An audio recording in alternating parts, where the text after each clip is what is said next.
juara tinju bernama Boyka dimasukkan ke dalam penjara. Di mukanya, terdapat beberapa luka. Bahkan gigi di mulutnya, juga digantikan oleh gigi baja yang ganas. Tetapi tidak ada yang tahu, apa yang dia alami selama ini. Hari ini, dia mengajukan pembebasan bersyarat, untuk melihat ibunya. Tetapi malah ketemu ibunya yang kemarahannya tidak bisa lagi diungkapkan. Detik ini, tidak ada yang tahu apa yang dipikirkannya. Dia membunuh 2 polisi di dalam lift.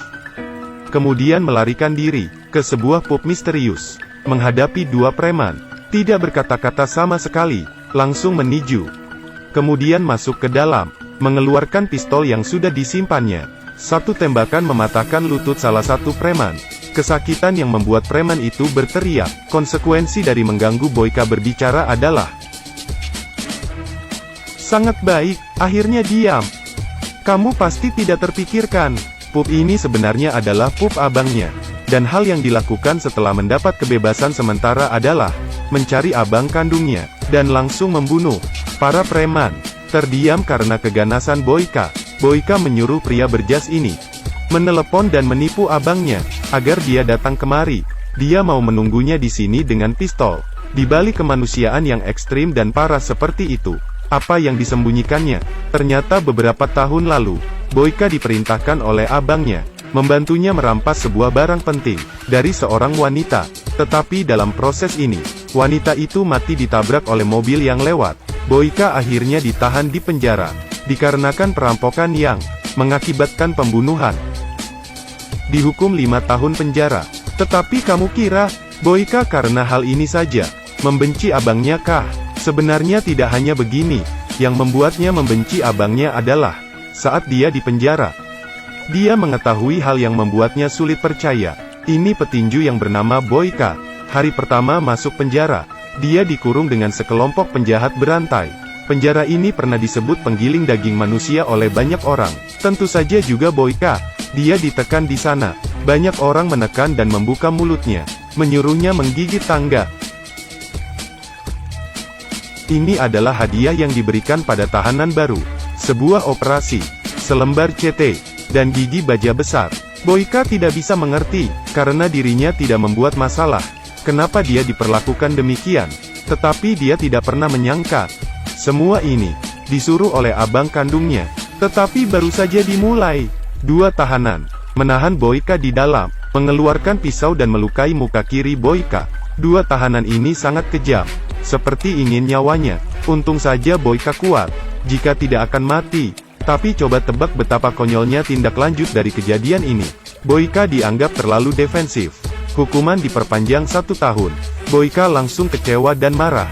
Apakah dia harus berdiri membiarkan mereka membunuhnya? Ketika Boyka tidak bisa menahan emosinya, ibunya datang mengunjungi penjara. Tapi kabar dari ibunya membawa pukulan baginya. Ibunya memberitahu abangnya tidak memperhatikannya, membiarkannya sendiri saja. Ibunya juga tidak dapat melakukan apa-apa, bahkan tidak ada uang menyewa pengacara. Boyka sangat tidak mengerti. Sangat jelas dia masuk penjara karena abangnya. Kenapa abangnya melakukan demikian? Dia tidak dapat menahan dan memaki-maki di depan ibunya. Setelah pulang, dia mulai berolahraga untuk melampiaskan ketidakpuasannya. Kenapa dia sendirian di sini? Dia sadar, tidak ada harapan jika mengandalkan orang lain. Dia harus memikirkan solusi terlebih dahulu. Hidup di penjara ini, agar punya harapan keluar. Dia mulai terus berlatih, menjadi jahat seperti mereka. Bahkan lebih jahat dari mereka. Agar dapat beradaptasi, dia melakukan 500 kali push up sehari, 800 kali sit up, latih tinju sejam sehari. Tentu saja, suara mulut pun juga mesti ada. Hahaha. Dia memperlakukan ini sebagai pertandingan tinju. Dia harus menjadi kuat. Sejak itu dia tidak lagi diganggu. Malam memukul para tahanan. Sampai parah. Sampai berita besar tiba, membuatnya hampir gila. Seorang tahanan yang dipukuli memberitahunya, kita tidak memiliki keluhan pribadi.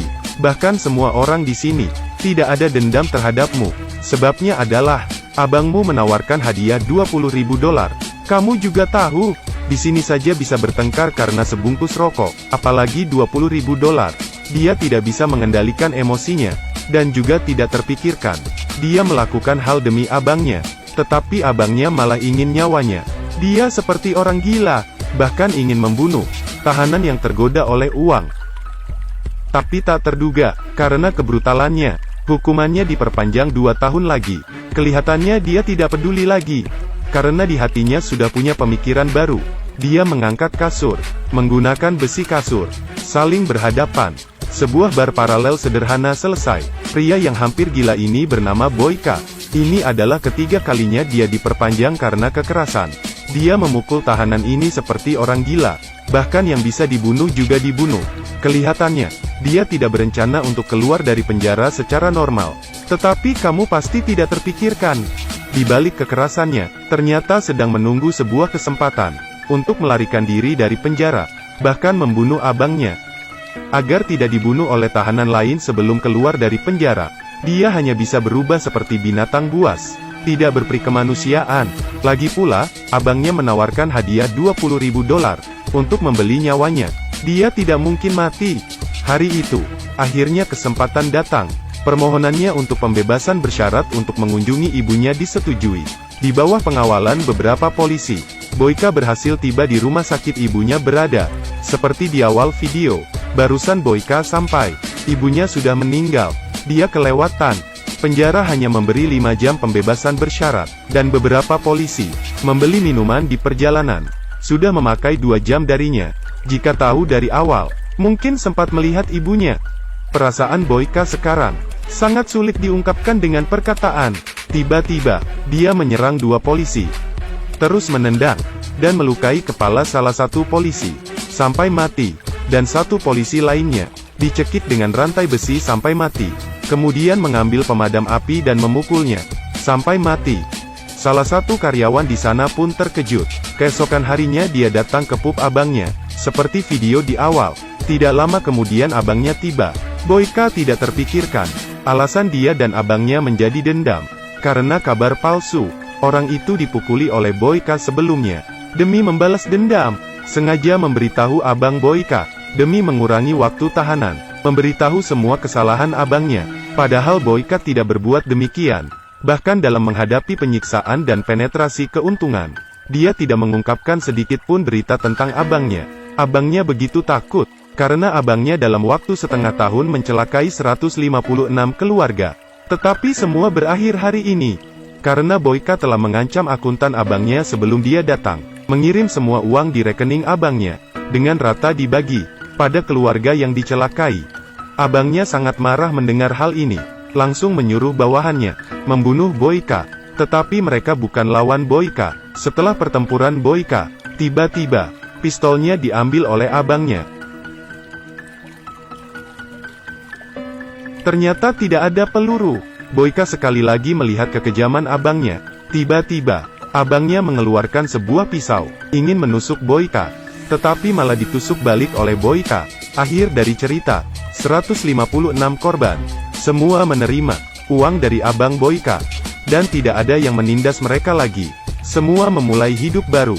Boyka, di saat balas dendamnya, juga ditebus. Semua cerita berakhir di sini.